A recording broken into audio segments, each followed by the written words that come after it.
आणि त्याच्यामध्ये आम्ही यशस्वी झालो असं आम्हाला वाटतं. आजच्या बैठकीमध्ये शेवटची बैठक आहे असं मी मानतो, आम्ही सगळे मानतो. येत्या 1-2 दिवसामध्ये त्या संदर्भात रितसर घोषणा होईल. काँग्रेसला नगर परिषदेच्या निकालात जे यश मिळालेलं आहे त्याच्यानंतर काँग्रेसची बोलणी सुरू राहतील का? तुम्ही प्रयत्न कराल का त्यांना? नक्कीच आमचे शेवटपर्यंत प्रयत्न राहतील. काँग्रेस पक्ष हा महाविकास आघाडीतला एक प्रमुख पक्ष आहे. काँग्रेसची स्वतःची एक व्होट बँक आहे. आमच्या महाविकास आघाडीतला राष्ट्रीय पक्ष असलेला तो एकमेव पक्ष आहे जो इंडिया ब्लॉकमधला. आम्ही लोकसभा विधानसभा एकत्र लढल्यावरती महापालिका जिल्हा परिषदांमध्ये आम्ही काम करावं अशी आमची भूमिका आहे, त्यांचीही आहे. पण त्यांच्या काही अडचणी आहेत, विशेषतः राज ठाकरेंसंदर्भात असतील त्यांच्या भूमिका आहे. आम्ही त्यांना समजवण्याचा प्रयत्न केला की भारतीय जनता पक्षाचा पराभव करण्यासाठी आपल्याला सर्व घटक एकत्र घ्यावे लागतील. हे आम्ही त्यांच्या दिल्लीतल्या नेत्यांशीही बोललो, महाराष्ट्रात जे त्यांचं हायकमांड आहे त्यांच्याशीही बोललो आणि त्यांचं मन वळवण्याचा किंवा त्यांच्याशी चर्चा करण्याचं काम अद्याप सुरू आहे. अजून 72 तास आहेत. पण आमच्यामध्ये कोणती कटुता नाही, काँग्रेसमध्ये आमच्यात कटुता नाही. आम्ही त्यांची अडचण समजून घेतो. जरी ते वेगळे लढत असले तरी आम्ही एकमेकांना सहकार्य करण्याचा प्रयत्न करतो. निवडणुकांमध्ये सर्वाधिक जास्त नगराध्यक्ष हे भाजपचे निवडून आलेले आहेत. त्यानंतर शिवसेना शिंदे असं आहे की तुम्ही जर विधानसभांचे निकाल पाहिले असतील तेच आकडे आहेत. मशीन तशीच सेट आहे. 120, 125 भारतीय जनता पक्ष करेक्ट, 54 विधानसभेलाही आणि इथे सुद्धा, आणि 40-42 अजित पवार. आकडे तेच आहेत ना, त्याच मशीन, तेच सेटिंग कायम आणि तोच पैसा. ही आपली लोकशाही आहे. तुम्ही आकडे पहा ना, आकड्यामध्ये अजिबात बदल झालेला नाही, अजिबात बदल झालेला नाही त्यांच्या आकड्यात. भारतीय जनता पक्षानं मशीन त्याच पद्धतीनं फिट केल्या, तेच आकडे राहायला पाहिजे. आकडे तरी बदलायला पाहिजे होते. भारतीय जनता पक्षाचे त्याच्यामुळे पैशाचा जो गारपीट झाली, पैशांची जी गारपीट झाली, त्या गारपिटीपुढे कोण टिकणार? आम्ही पेरलेली शेतं सुद्धा त्याच्या खाली झुकली गेली. एक लक्षात घ्या, 30 कोटी बजेट असलेल्या नगरपालिकेवर भाजपा आणि शिंदे 150 कोटी रुपये जिंकायला खर्च करतात. बजेट 30 कोटी आहे त्या नगरपालिकेत आणि खर्च किती होतोय ते 100 कोटी 150 कोटी. नगरपालिका निवडणुकीमध्ये आतापर्यंत कोणी प्रचाराला चार्टर फ्लाईट आणि हेलिकॉप्टर वापरले नव्हते. आम्ही ती कार्यकर्त्यांवर सोडल्या निवडणुका. पण इथे स्पर्धा सत्ताधारी पक्षातच होती, कोण पुढे जात आहे. स्पर्धा आमच्याशी नव्हतीच, विरोधी पक्षाशी. सत्तेतले 3 पक्ष एकमेकाविरुद्ध खेळत राहिले आणि त्याच्यामुळे पैशाचा प्रचंड धुळा उडाला. म्हटलं ना, गारपीट झाली पैशाची. लोकांनाही सवय झाली पैसे घेऊन मतदान करण्याची. अंबरनाथ आणि बदलापूरमध्ये भाजपने शिंदेंना पराभूत केलेला आहे. हे जेव्हा आम्ही शिंदेंना विचारलं, शिंदे म्हणतायत की अखेर विजय हा महायुतीचाच झाला. ठीक आहे, झाला असेल महायुतीचा विषय, मग एकमेकाविरुद्ध लढलाच कशा करता? जर महायुतीचा विजय झाला असेल तर मग एकमेकाविरुद्ध लढलाच कशाला? अमित शहाकडे गेलात कशाला? आम्हाला घ्या म्हणून सांगण्यासाठी. आणि तरी तुम्ही इथे नगरपालिकांमध्ये एकमेकाविरुद्ध लढलेला आहात. नगरपालिकात कुठे महायुती होती? कोणाचीच युती नव्हती, कोणाची आघाडी नव्हती. भारतीय जनता पक्षाचे एक आमदार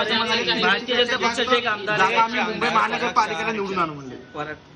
अनुषाता भाषा म्हणाले की 150 पेक्षा जास्त जागा मुंबई महानगरपालिकेला निवडून आणू आणि आताचा जो निकाल जो आहे नगर परिषदेचा तो महाविकास आघाडीला चपराक बसलेली आहे. असं चपराक वगैरे काही नसतं नगरपालिका निवडणुकीमध्ये. पैशाचा खेळ आहे, सत्तेचा खेळ आहे, माणसांची फोडाफोडी शेवटपर्यंत सुरू. आता निवडून आलेले नगराध्यक्ष ताबडतोब फोडण्याचा प्रयत्न सुरू झाला. आज नगराध्यक्ष निवडून आलाय शिवसेनेचा श्रीवर्धनला, आणि तुम्ही लगेच पैशाच्या बळावर त्याला फोडण्याचा प्रयत्न करता. ही तुमची नियत आहे. हा कसला विचार? हा विचाराचा विजय नाहीये, हा पैशाचा विजय आहे. हा सत्तेच्या दहशतीचा विजय आहे आणि हे फार काळ चालत नाही. सुधीर मुनगंटीवारांनी एक मोठं वक्तव्य केलेलं आहे की भाजपच्या अंतर्गत गटबाजीमुळे सुधीर मुनगंटीवार यांनी मोठं वक्तव्य केलंय. चंद्रपूरमध्ये अंतर्गत गटबाजीमुळे काँग्रेसला बळ मिळालं आणि त्यातनं माझं राजकीय नुकसान झाल्याची खतखत त्यांनी व्यक्त केली. चंद्रपूरला सर्वाधिक जागा काँग्रेसला मिळालेल्या आहे. चंद्रपूरला काँग्रेस पक्षाला मिळालेलं यश हे नेत्रदीपक आहे. तर तुमच्या पक्षांतर्गत गडबाज्या काय हा तुमचा अंतर्गत प्रश्न आहे. पण काँग्रेस जिंकली आणि भारतीय जनता पक्ष पराभूत झाला आणि जिथे भाजपच्या नेत्यांना पराभूत करायचंच होतं तिथे बरोबर त्यांना पराभूत करण्यात आलेलं आहे. म्हणजे मशीन त्या पद्धतीने वापरल्या गेल्या. म्हणजे सुधीर मुनगंटीवार असतील किंवा अन्य कोणी असतील सगळे काटे अशा पद्धतीने दूर केले. भारतीय जनता पक्षाचे आमदार आहेत पराग शहा यांनी एका रिक्षावाल्याला जोरदार कानाखाली काल मारली. काय सांगाल? पण एकनाथ शिंदे काही बोलले नाही त्याच्यावर. बघा, सामान्य मराठी माणसाचा एक कानफटात बसला पराग जैन कडून. ह्याच्यावरती सत्तेतल्या स्वयंघोषित शिवसेनेनं तोंड उघडायला पाहिजे. एक सामान्य रिक्षावाला त्याने म्हणे वाहतुकीचा नियम मोडला. एवढे कायद्याचे रक्षक गौतम अडाणी मुंबईत रोज नियम मोडतोय. त्याच्यासाठी महापालिका सरकार नियम मोडतोय. म्हणून हे पराग जैन किंवा कोण जे आहे का पराग शहा म्हणजे जैनच बरं का, हे महापालिका आयुक्तांच्या कानाखाली मारणार आहेत. राज्याच्या मुख्यमंत्र्यांना जाऊन जाब विचारणार आहेत नियम मोडला म्हणून. नियम बाह्य कामं किती चालली आहेत महानगरपालिकेत एकनाथ शिंदेकडून चालली आहेत ना, त्याशिवाय पैसा येतोय का एवढा. हे शहा, मेहता, पारेख हे जे लोक आहेत यांनी नियमबाह्य कामं करूनच इतका पैसा कमवला ना. सगळ्यात श्रीमंत आमदार आहेत ते. नियमाने पैसे कमवलेत का? एक रिक्षावाला त्यांना खुपतो आहे. पण मुंबईमध्ये नियमबाह्य काम करणारे असंख्य बिल्डर, व्यापारी, उद्योगपती जे आहेत त्यांच्याविषयी तोंड उघडा म्हणावं.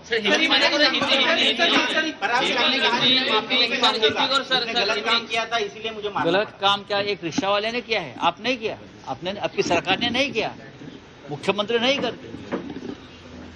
क्या है, गौतम अडानी नहीं करते, अमित शाह नहीं कर रहे, मोदी नहीं कर रहे, तो क्या करोगे आप? सर आज बैठक हुई है, कब तक जो है ऐलान जो है वो कट देखिए बैठक का सिलसिला खत्म हुआ है. शिवसेना और महाराष्ट्र नवनिर्माण सेना में आज आखिरी बैठक हुई यहाँ ही. अब कल या परसों तक हमारी जो गठबंधन का ऐलान हो जाएगा. कौन कितनी सीटें पर लड़ रहा है ये उद्धव जी और राज जी एक साथ आकर आपको बताएंगे. सामने आ रहे हैं. जो रिजल्ट आया है उसके बाद अभी बीजेपी की जो कार्यकर्ता है उनमें कॉन्फिडेंस बढ़ गया, ऐसा बीजेपी के नेता कह रहे हैं. देखिए एक कॉन्फिडेंस नहीं है, ये एक अनैसर्गिक टॉनिक है. पैसा है, सत्ता है. नगर पालिका चुनाव है, हम लोग पहले हमारे कार्यकर्ताओं के ऊपर छोड़ देते थे, लेकिन अब ये इतना पैसा उनके पास है तो पैसों के बल पर ही चुनाव में भी ये लोग चार्टर फ्लाइट, हेलीकॉप्टर से उठते हैं और चुनाव लड़ते हैं, पैसा देते हैं. ये कब तक चलेगा?